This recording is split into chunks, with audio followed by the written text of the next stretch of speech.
بسم الله الرحمن الرحيم. السلام عليكم ورحمة الله وبركاته. أهلا بكل جمهور الزمالك العظيم، أهلا بكل متابعي صفحة ملوك متعوبة. ازيكم عاملين ايه؟ يا رب تكونوا بخير، يومكم جميل بفضل الله ويومكم فوز وفرحة. لكل متابعين صفحة ملوك متعوبة ومشاهدين قناة ملوك متعوبة وكل جمهور الزمالك العظيم في كل حتة في الدنيا. ازيكم عاملين ايه؟ مبروك لجمهور نادي الزمالك الفوز النهارده. الزمالك بيستهل مشواره في الكونفدرالية الأفريقية بفوز على أبو سليم الليبي بهدف يوسف أوباما. مباراة كانت صعبة على نادي الزمالك في أجواء صعبة وعندنا مشاكل كتيرة زي ما قلنا، لكن الحمد لله رب العالمين. حاجة محترمة جدا إن الزمالك يبدأ بفوز في دوري المجموعات ونمشي خطوة خطوة، وده كانت حاجة مهمة. زي ما انتم شايفين عنوان اللايف ده كان رسالة جمهور نادي الزمالك النهاردة في استاد برج العرب. وعد الحر دين، فتح القيد فين.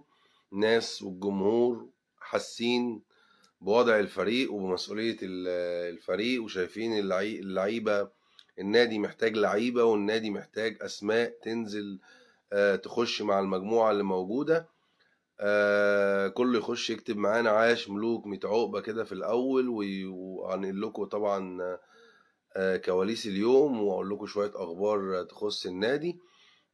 لكن الحمد لله رب العالمين كنت معاكم النهاردة من أول اليوم في تغطية خاصة من ملوك متعوقبة لمباراة أبو سليم الليبي في الكونفدرالية الأفريقية. عملنا لكم لايف من الاستاد، نزلنا لكم فيديوهات الإحماءات، التسخين، فرحة الجمهور، كل حاجة يعني متوثقة. اللي قدرنا ننزله نزلناه يعني، ولسه هننزل حاجات كتيرة يعني إن شاء الله على الصفحة، وده هيبقى عهدنا معاكم الفترة اللي جاية. يعملوا لنا لايك كتير وشير كتير لللايف، واكتبوا لنا عاش ملوك ميت عقبة وعاش الزمالك. انتظرونا في الماتش الجاي برضو، تغطية ماتش فيوتشر ان شاء الله. عاش ملوك ميت عقبة، ومبروك لنادي الزمالك ومبروك لكل جماهيره. كان يوم ممتاز وكانت رسائل مهمة جدا من الجمهور. طبعا زي ما شفتوا كنا في الملعب، انا كنت في الملعب وشفت. هكلمكم على الماتش والتحليل الفني برضو بتاع الماتش، لكن الرسائل كانت واضحة من الجمهور. وعد الحر دين، فتح القيد فين، زي ما عنوان اللايف. وده خلى كابتن حسين لبيب رئيس نادي الزمالك بعد المباراة يصرح مباشرة ان الزمالك هيفتح القيد، وان فتح القيد ده ضرورة ملحة جدا جدا جدا. دي ما فيهاش اي تنصل ولا في اي، دي مش رفاهية، دي ولا فيها اختيار. ان فتح القيد ده شيء مهم، وده طبعا زي ما كنت بقول لكم تملي. الزمالك هيفتح القيد. ما تنسوناش بس اعملوا لنا مشاركات كتير، عايزين اللايف ده يلف مصر كلها. وبمناسبة طبعا فوز الزمالك فرحونا كده، اعملوا لنا لايك وشير. شيروا اللايف في كل المجموعات وكل جروبات نادي الزمالك. الزمالك فاز على ابو سليم الليبي، وكنا معاكم طبعا طول اليوم في الاستاد وغطينا لكم الاستاد المباراة يعني. والماتش كان اجواءه كانت تحفة يا جماعة الصراحة. انا كنت في الاستاد، الاجواء كانت تحفة والجمهور كان تحفة. صحيح ما كانش يعني التالتة يمين ما كانتش مليانة كلها، لكن الجزء اللي هو اللي تحت ده كان مليان كله. الدرجة الاولى كانت مليانة. مش عارف طبعا، انا ما كنت في الماتش، مش عارف الكاميرا بتاعت التلفزيون جابتها، بتاعت الناقل يعني جابتها ولا لا. لو المقصورة كانت كلها مليانة وكان كله بيشجع بحماس، وأجواء كانت أجواء كورة. لكن بالنسبة للماتش كان يعني شفتوا الزمالك مستواه. حبيبي يا هيما وإبراهيم الشرباجي وإبراهيم النجار حبايبي وإخواتي. اعمل لنا لايك وشير يا إبراهيم. يعني الموضوع الماتش مشي بطريقة. أنا يعني شفت من أول ما شفت التشكيل، يعني جه في تخيلي ان كابتن معتمد جمال نازل باتنين ديفندر، عمرو السيسي ودونجا، ونازل بنضاي وشيكا وزيزو واوباما. تخيلت ان الناس دي هتلعب من عمق الملعب، ونلعب كوره، هنلعب كوره حاجه متمرنين عليها. هنلعب كوره عشان نعمل اختراقات من العمق ونعمل تسديدات ونعمل كوره قصيره على الارض. ده من شكل التشكيل قبل المباراه، يعني ما تدلش خالص ان ان الزمالك هينزل يلعب بالشكل ده. لكن من خلال المباراة والحاجة بقى اللي لفتت نظري وطول احداث المباراة، انا طبعا كنت قاعد ورا دكة الزمالك على طول، شايف ان الزمالك بيلعب على الاطراف بشكل كبير جدا. والزمالك بيلعب على الاطراف، بيفرغ مساحات عشان يعمل الاوفر من عبد الشافي او زيزو او نضاي من ناحية الشمال، او نيمار وشيكا من ناحية اليمين، وكان بيسند عليهم شوية عمرو السيسي. طبعا الطريقة دي مع نزول اوباما ان هو يستلم كتير عشان يفرغ مساحة ويعمل عرضية. طب احنا كنا بنفرغ المساحة وبنعمل عرضية. عبد الشافي عمل 4 اوفر الشوط الاول، نضاي عمل 3 اوفر 7، زيزو عمل 2، شيكا عمل 2، سيد نيمار عمل 2.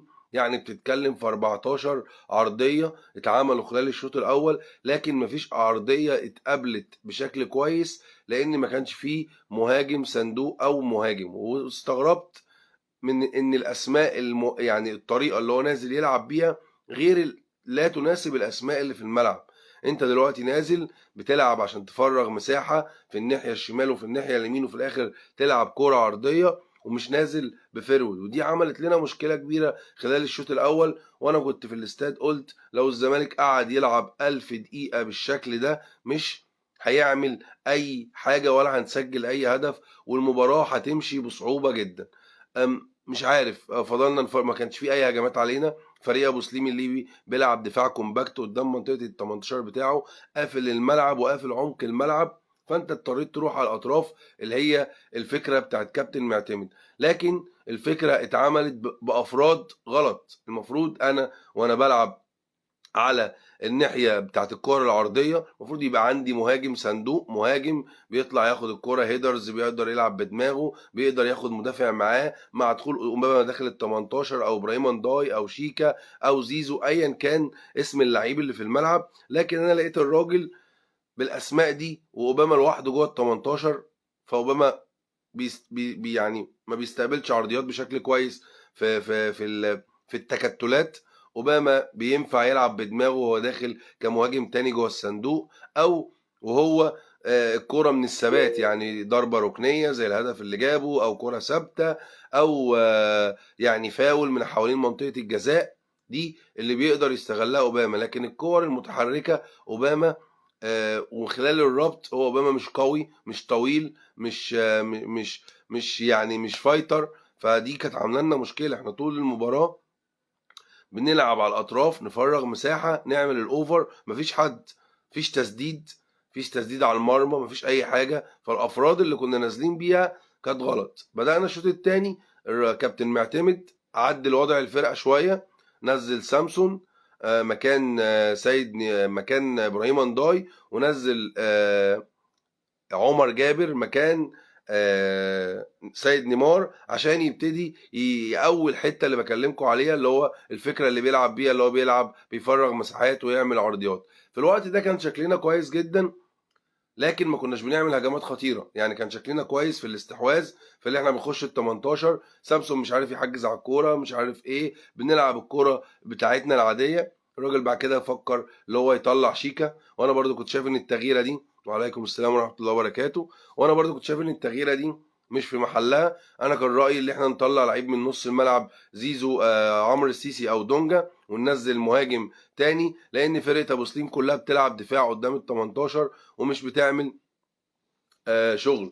القصه كلها ان احنا على فكره جبنا جون، يعني الهدف اللي سجله الزمالك كان من كره ثابته، فده ما عملش معانا اي اضافه، وطريقه اللعب ما اتغيرتش. لكن لما المهاجمين نزلوا تفاجأت ان الزمالك عمال يلعب الكور بعرض الملعب، ومش بيروح على الاطراف، ومش بيفرغ مساحات، ومش بيعمل عرضيات. فلعبنا شوطين عكس بعض نهائي، وده خلى شكل الزمالك فنيا قليل في الملعب.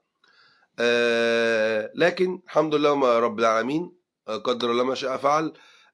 1-0 نتيجة كويسة، و3 بونت مهمين في بداية المعترك، اللي انت تقدر يعني الزمالك بنسبة كبيرة هيتأهل أول مجموعة، هيلعب أول 3 ماتشات على أرضه، هنلعب ماتش سجرادة، لكن هنلعب ماتش سجرادة هنا، وهنلعب الماتش التاني هنا. فيعني الفكرة كويسة، وأنا بالنسبة لي يعني اللي احنا المرحلة دي احنا زي ما بنقول بنعدي ستيب باي ستيب، خطوة خطوة. هنتكلم هنشرح لكم الدنيا دلوقتي معاكم في الاخبار. لكن انا كنت مبسوط بقى قوي النهارده من النقطه اللي بكلم حضراتكم فيها، وهي الرسائل اللي اتعملت من جمهور نادي الزمالك خلال المباراه. ما كانش حاضر في الملعب يا جماعه، وزي ما نزلت لكم الكواليس والاخبار. الاول بس اعملوا لنا لايك وشير، لايك كتير وشير كتير للبث عشان نوصل لعدد كبير من اخواتنا الزملكاويه، وعايزين مشاركه كده في 5 مجموعات. جمهور نادي الزمالك النهارده رسائل موجهه مباشره لاداره نادي الزمالك. وعد الحر دين، فتح القيد فين؟ وعد الحر دين، فتح القيد فين؟ طبعا انا مصوره ومنزلها طبعا على الصفحه. ان شاء الله اللي ما عملش اشتراك في قناه اليوتيوب يخش ويعمل اشتراك. اللينك قدامكم بعد ما تخلص اللايف. خش هتلاقي فيديو انا بحمله دلوقتي وانا بكلمك. هتلاقي فيديو فلوجي اليوم كله من ساعة ما نزلت من البيت لغاية لما رحنا طلعت من الاستاد بهتافات الجمهور بالإحماءات بشكل الملعب. هتلاقي فيديو فيه كل حاجة. ده طبعا بينزل على قناة اليوتيوب الفلوج بتاع الماتش طبعا.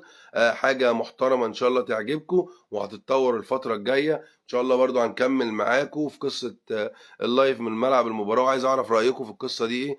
من الناس اللي معانا المتابعين اللي معانا يقولوا لنا رايهم في القصه دي ايه. ابعت لي رابط القناه بتاعتك، الرابط قدامك يا ناصر في اللايف، ومحطوط اصلا في الصفحه في البايو بتاع الصفحه كده. هتخش هتلاقي رابط القناه بتاعت اليوتيوب. اعملوا لنا اشتراك وفعلوا الجرس على الكل عشان يجي لكم الجديد، وان شاء الله مكملين معاكم في الفكره دي. كابتن حسين لبيب بعد المباراه مباشره قال فتح القيد مش رفاهيه. عايزكم الاول بس ابعتوا لي قولوا لي ايه رايكم في الفكره بتاعت اليوم بتاع نادي الزمالك واليوم بتاع مباراه الزمالك واللايف من ملعب المباراه. قولوا لي برضو رايكم ايه في الفكره دي عشان نرد عليكم في الاسئله طبعا اللي بعتها لنا. واكتبوا لنا عاش ملوك 100 عقبه، واعملوا لنا مشاركه في المجموعات عشان نوصل لعدد كبير من اخواتنا الزملكاويه.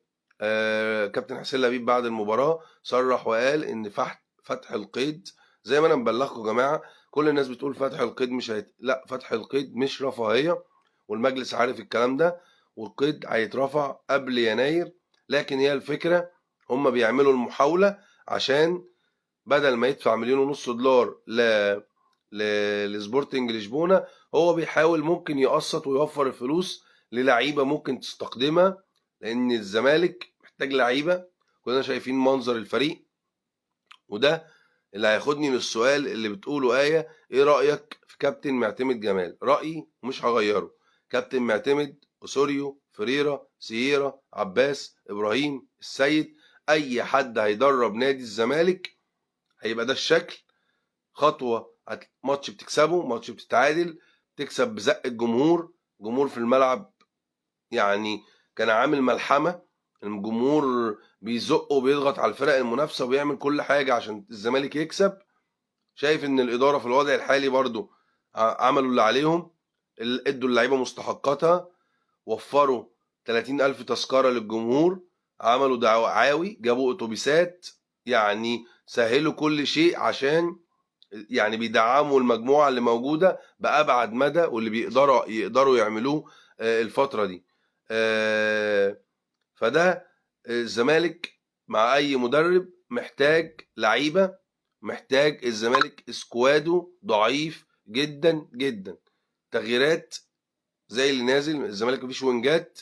يعني نتمنى مصطفى شلبي يكون على ماتش فيوتشر جاهز. الزمالك مفيهوش تغييرات، مفيش وينجات. نص الملعب عمرو السيسي ودونجا ورؤى، عفوا، مفيش اي حلول خالص. لعيبه ما عندهاش حلول، ما عندهاش فيجن، ما عندهاش وحشني هتفضل لامتى مع اللعيبه اللي بتشل في الفريق؟ ان شاء الله يعني في يناير في كام صفقه جايين محترمين، وزي ما قلت لكم الاسماء اللي قلت لكم عليها ان شاء الله يعني هتيجي، وان شاء الله الاسماء دي هتكمل مع نادي الزمالك. اعملوا لنا بس مشاركات يا جماعه عشان اللايف مش مسمع خالص، احنا معناش حد يعتبر. الناس مش بتدعمنا مش عارف ليه، دمنا تقيل ولا ايه؟ ما تقولوا لنا يا جماعه. مهم، ف الزمالك يعني ماشي في القصة بشكل محترم، والزمالك لايك وشير كتير. الزمالك ماشي في طريقه، بيتكلم مع صفقات، بيتكلم مع لشبونة، بيحاولوا يوفروا كل حاجة، لكن هم كابتن حسين ماشي في نفس القصة.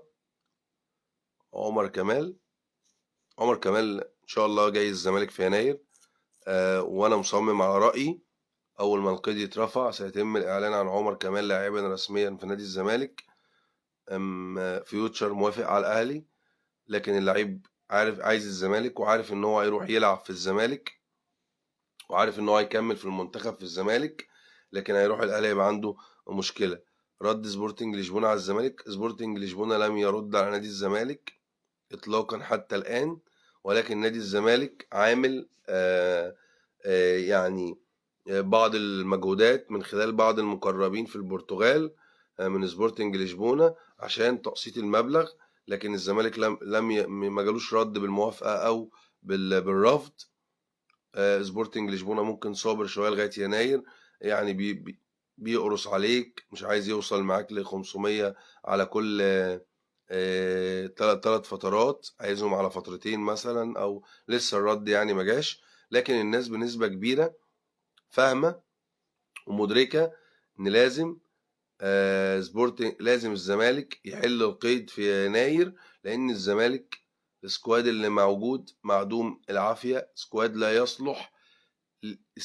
لا يصلح ان هو يشيل يعني ولا يكسب الزمالك بطولات. الجمهور سبب الفوز في كل الماتشات اللي فاتت. ارتا سولار بيراميدز النهارده جمهور داعم بشكل كبير جدا. رد حسين لبيب النهارده على الجمهور. حسين لبيب النهارده رد وقال ان هو هيفتح القيد، والموضوع مش رفاهية، ان الموضوع يعني بنسبة كبيرة هيتفتح القيد، واحنا شغالين في صمت ومش هنغير رأينا، اللي احنا بنشتغل والضغوطات كبيرة وحجم المشاكل كبيرة، لكن احنا بنحاول وشغالين في صمت ومش هنبطل نشتغل عشان خاطر الزمالك. فمبروك طبعا للجمهور، ومبروك للإدارة، مبروك لكل الناس، وإن شاء الله الزمالك تملي في من لأحسن حال يا رب. والزمالك إن شاء الله الفترة الجاية هتشوفوا حاجات محترمة، لكن ما تنتظروش أداء أفضل قدام فيوتشر.